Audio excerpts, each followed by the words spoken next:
Well, congratulations on the series. How fun was it? Because it looks very fun to watch it, so it must be It for was you twice guys as fun to make it. So much fun. Yeah. Yeah. We laughed every day on set. I think we had such an incredible cast, and they all just came every day ready to play. And apparently it's like a very female crew as well. Yeah. How was that to work with so many talented women? It was incredible. Our entire EP group is made up of women, which almost never happens in the business, in what we do. And it was what an extraordinary experience. Yeah, we're all women, we're all mothers. A lot of our HODs on set were also women. So it just became a very female-friendly and female-focused production during making a very female-focused show. The female gaze was very strongly represented because all the people gazing, for the most part, were female. Okay. And how did you come up with obviously it's based on a book as well, but how do you write the script from all the different aspects, like the historical bits, but also your own personal creative aspect to it, because there's so much you can choose from. So we came to the book as fans, both of us, and really just loved the story. And then we're also huge fans of movies from the 80s and 90s that have this tone that you don't see very often anymore, which is like The Princess Bride, Robin Hood, Prince of Thieves, Knight's Tale, Shakespeare in Love, Baz Luhrmann's Romeo and Juliet. That's right. So being able to play with history and be swashbuckling and action adventure with a little bit of fantasy, a lot of romance, comedy, kissing, it was great. It was great. everything we loved the most. And at the end of the day, we also were just trying to make each other laugh. Yeah. Do you write the episodes together, or because there has to be kind of a similarity between the episodes, because obviously it's over many episodes and it's not just one. Do you sit together and talk about how it has to feel and has to be? And So we had an amazing writer's room for season 1, and then everything does go through our kind of taste test.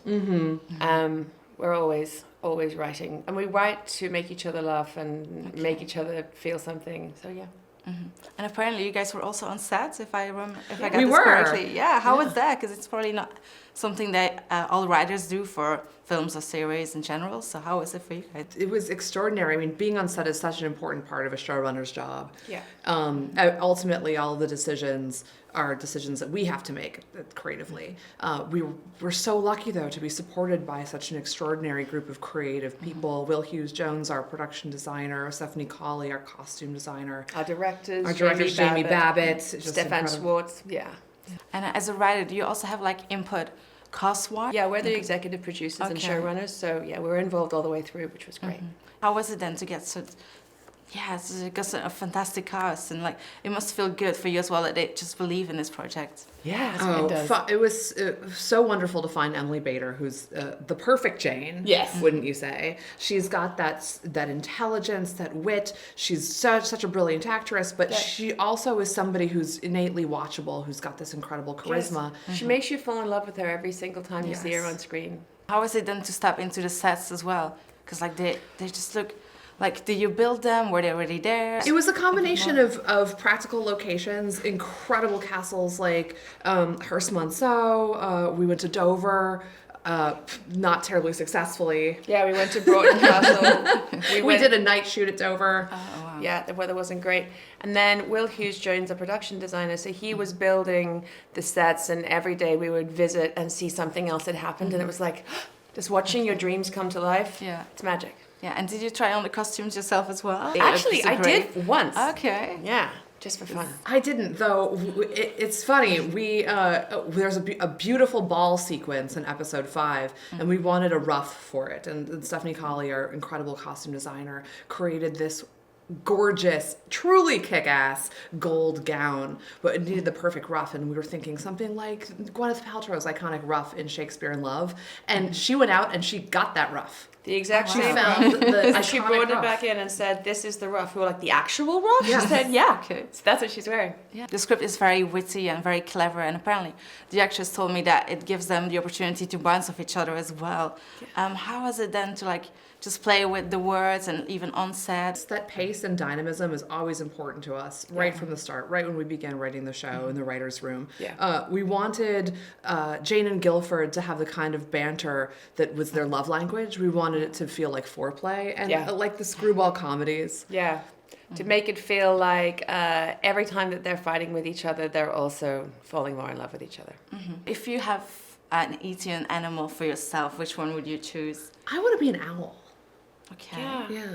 I think I'd be a kangaroo. Any reason why? So we have a rule with the scripts that the animal has to be native to where you were born. I was born in Australia. Okay. So that works. Nice. Yeah, and owls can fly, which is cool. They stay up late at night and they can do freaky things with their necks. I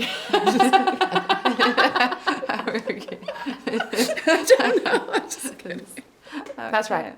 Yeah. And the music is also very important in the series, because I think it's not just like a score. Like I think each song tells something about the character itself. So we absolutely love British invasion bands from the 60s and 70s. We always wanted to use that music in the Yeah. show. We wrote it into the scripts. But the songs from that time are, almost entirely played and sung by men. And Kira Elwes, who's our music supervisor, suggested, and it's a brilliant idea, that we use modern British female artists to cover these songs. So we're retelling history with a twist with a female voice. And so we're also retelling British musical history. Yeah. What artists do you work together for the score? So we have Chinchilla, we have Black Honey. They're all incredible. Yeah. We wanted Yeah. the soundtrack to have that feel that iconic 90s soundtracks had, like Romeo and Juliet. Yeah. And we wanted everyone to have sort of female swagger. If you could rewrite another like character, another time from way back then, which one would you choose? Which one do you think would make perfect series as well? I mean, Anne Boleyn would be very enticing. A good one, really good one. Cleopatra, potentially. Yeah. More recently, Britney Spears. Britney Spears. Okay. Monica Lewinsky. Yeah. They all deserve their stories to be retold. And obviously there are also a lot of like references to modern culture, because I think I heard one for Back to the Future. Yes. Yes. Oh, yes. Yes. You're the first one to recognize Yes, that. Yeah. yes. We just put our favorite movies in because we were like, if you get it, then you'll love it, and if you don't get it, then it's fine. So we have like Crocodile Dundee, Back to the Future, Broken Clueless, Arrow. Broken Arrow, Young Guns, two. The Princess Bride, obviously. I think we have a Shakespeare in Love. We have lots. Were there any moments behind the scenes that were like bloopers or like moments that you were like, oh my god, this is way too fun? There was one scene with Rob Brydon and Henry Ashton filmed in the woods for episode 7. And Henry Ashton is supposed to be playing a little bit tipsy. Okay. And so he's walking through the woods, and then the actor, not the character, so Stan's a little bit drunk and walking through the woods. And Henry accidentally tripped over a tree, like a tree root, and fell so hard that everybody gasped, like the entire crew went, I was like, he's broken his nose or something.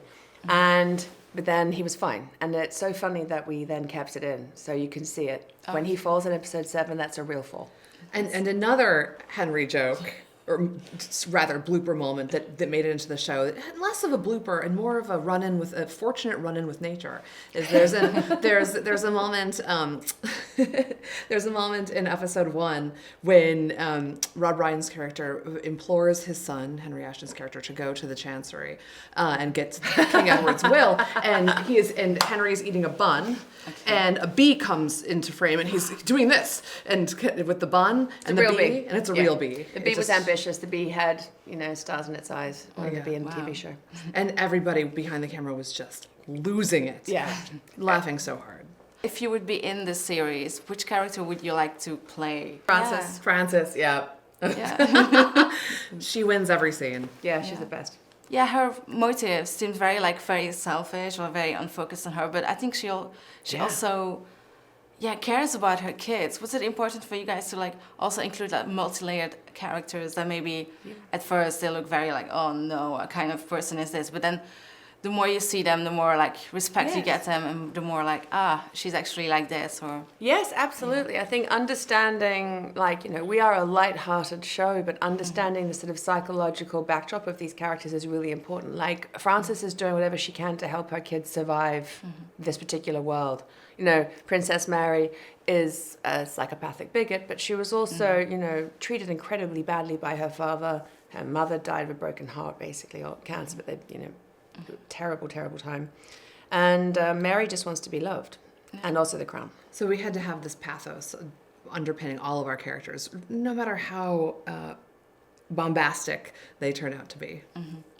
Did you also try this physicality yourself, like the swords, or because you tried on the dress, so do you maybe do the other physical part as well? No, that's a little bit too advanced for me. I picked up a sword. Did you pick up a sword? Yeah, I did. I swished a sword through the air just to feel it. You know, the swish of the heft of the sword. You gotta do it. When writing the script, do you already like think about the actors, actresses who would play them, or did you just like write without anyone in mind? Interesting question. Not really. I think we just wrote with this sort of like ghost of a face in our heads, and then they really come to life once you've cast them. This is it for me now. Thank you. Thank you so much for the interview, and good luck with the series. Oh, thank you so much. Thank you. May I present Lady Jane Grey. History remembers Jane as the ultimate damsel in distress, known for her death rather than her life. That. What if history were different? King Edward, I have terrible news. My mother's forcing me to marry. Jane, this marriage protects us. Will you intervene? I've already approved it. Nobody cares what you want. Jane thinks she can flee her destiny until she discovers lust at first sight. What is your desire? Independence. Good evening! Come with me. As if. You'll need a dagger. That's not a dagger. This is a dagger. There is always power if you know how to play the game. I will be queen. And gamesmanship is my second best skill. What's your first best skill, Mummy? Felicia. What's up, pussycat? I've never given up on anything in my entire life. That's so. It is so. Really? Really? And prove it.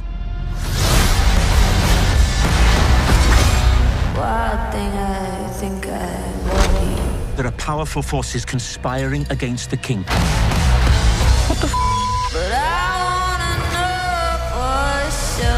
Your sister Mary is the rightful heir to the throne. What if there was somebody else? Lady Jane Grey. Lady Jane Grey. Lady Jane, I'm intrigued. It's for you. Nothing's more important than the monarchy. Quite. As you can see, I still have my head. I intend to keep it. I want my life to be mine. Forever.